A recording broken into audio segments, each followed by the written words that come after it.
akan mempresentasikan hasil diskusi kami dan akan dilanjut perkenalan diri dari. Halo, perkenalkan, aku Stefan Risma Putri dengan NIM 25080314232. Halo, perkenalkan aku Cita Puspitastiani Putri dengan NIM 25080314251. Halo, perkenalkan nama saya Bafris Nadia Iza dengan NIM 25080341258. Dan yang terakhir, perkenalkan nama saya Fatma Ramadhani, NIM 25080314259. Di slide pertama, yakni latar belakang. Jadi, pembelajaran kooperatif itu menekankan kerjasama dalam kelompok kecil, biasanya 4-6 orang dengan latar belakang yang berbeda-beda. Sedangkan, pembelajaran kolaboratif lebih menekankan pada interaksi sosial, diskusi, dan partisipasi aktif antar siswa. Keduanya sama-sama penting untuk meningkatkan kualitas pembelajaran di sekolah maupun di perguruan tinggi. Untuk slide kedua, rumusan masalah. Dari pembahasan ini, kelompok kami merumuskan beberapa pertanyaan. Yang pertama, apa pengertian dari pembelajaran kooperatif dan kolaboratif? Lalu, apa saja tujuannya? Unsur, langkah-langkah, serta tipe dari keduanya. Dan terakhir, apa kelebihan dan kekurangannya? Slide ketiga, tujuan dan manfaat. Tujuan dari pembahasan ini yakni untuk memahami konsep pembelajaran kooperatif dan kolaboratif.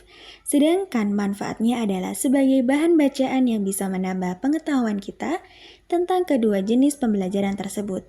Selain itu, juga bisa jadi referensi tambahan dalam memahami penerapan model kooperatif dan kolaboratif dalam kegiatan belajar mengajar.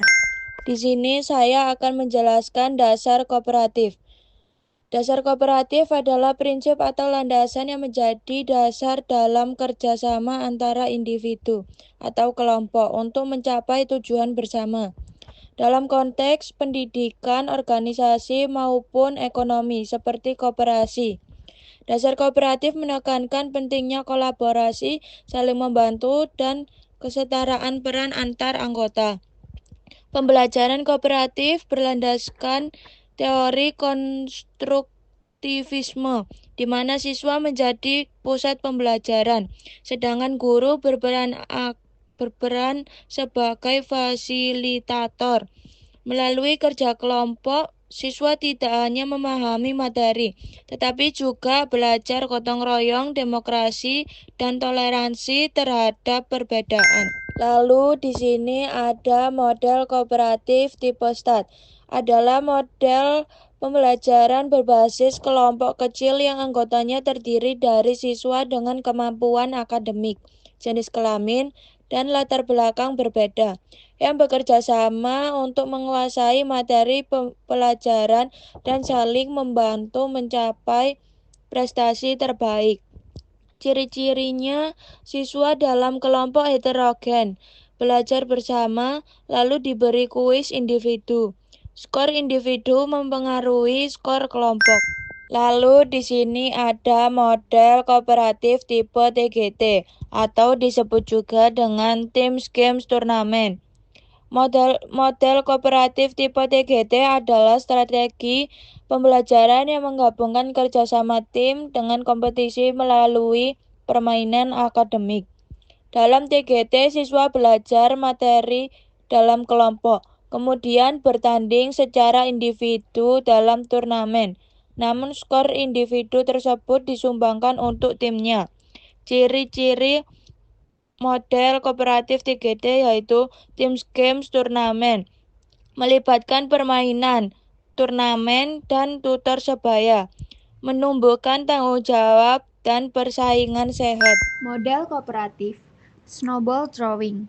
Pada metode snowball throwing, siswa menulis pertanyaan di kertas, kemudian diremas menjadi bola dan dilempar ke teman.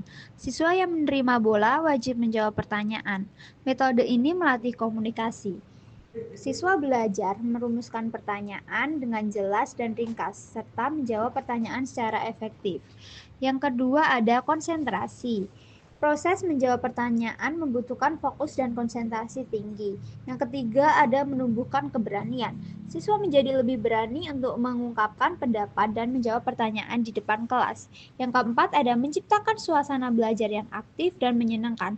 Metode ini mendorong siswa untuk berpartisipasi aktif dalam pembelajaran dan menciptakan suasana yang lebih interaktif. Pengertian kolaboratif.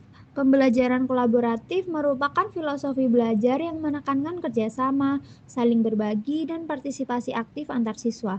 Dalam metode ini, siswa belajar bersama, saling membina, saling berubah, dan berusaha maju bersama. Tujuan utamanya adalah membangun interaksi sosial yang positif. Pendekatan yang efektif untuk meningkatkan kualitas pembelajaran dan persiapan siswa untuk sukses di masa depan, dengan menekankan pada kerjasama, partisipasi aktif, dan pengembangan keterampilan sosial. Pembelajaran kolaboratif menciptakan lingkungan belajar yang positif dan produktif. Karakteristik kolaboratif. Pembelajaran kolaboratif ditandai dengan adanya pembagian tugas, saling memberi masukan, tanggung jawab tim dan individu, serta saling ketergantungan antar anggota. Dalam prosesnya, siswa dilatih untuk berdiskusi, mengkritik, merangkum, sekaligus menghargai pendapat teman. Karakteristik kolaboratif adalah elemen yang penting dalam pembelajaran kolaboratif yang efektif. Dengan memahami dan menerapkan karakteristik ini, guru dapat menciptakan pengalaman belajar yang lebih bermakna dan persiapan siswa untuk sukses di masa depan. Landasan teori kolaboratif. Teori yang mendasari kolaboratif antara lain Piaget dengan konsep active learning, Vygotsky dengan teori konstruktivisme sosial, serta teori motivasi yang mendorong siswa untuk lebih berani berpendapat. Landasan ini memperkuat bahwa kolaboratif membuat siswa lebih aktif dan percaya diri. Landasan teori kolaboratif memberikan dasar yang kuat untuk praktik pembelajaran yang efektif dan bermakna.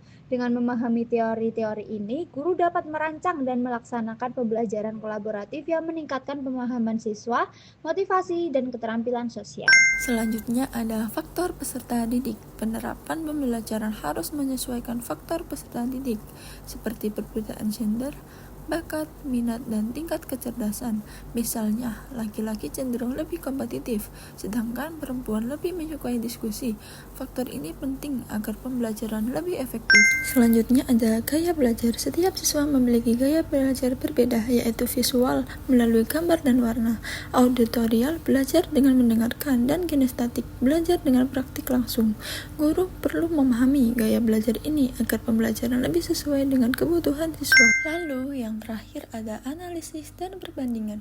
Pembelajaran komparatif lebih terstruktur dengan tujuan kelompok yang jelas, sementara kolaboratif lebih fleksibel dan menekankan interaksi.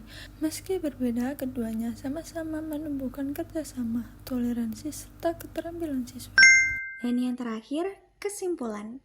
Dari hasil pembahasan kami bisa disimpulkan bahwa pembelajaran kooperatif dan kolaboratif sama-sama baik digunakan karena dapat menumbuhkan soft skill siswa.